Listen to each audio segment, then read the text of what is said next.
Hi, just meet this side and 5 tips for effective content writing. Number 1 is to know your audience. Understand who you're writing for. Tailor your content to meet their needs, interests, and level of understanding. This ensures that your content resonates with your readers and holds their attention. Number 2 is to start with a strong hook. Your opening should grab the reader's attention right away. Use an interesting fact, a thought-provoking question, or a compelling statement to draw them in. Number 3 is to keep it clear and concise. Avoid unnecessary jargon and long-winded sentences.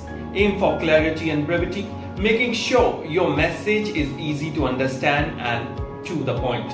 Number 4 is to use subheadings and bullet points. Organize your content into digestible sections with subheadings and bullet points.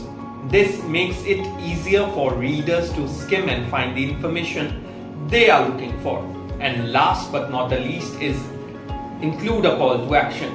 CTA. Encourage your readers to take the next step, whether it's signing up for a newsletter, sharing your content, or making a purchase. A clear and compelling CTA can significantly increase engagement.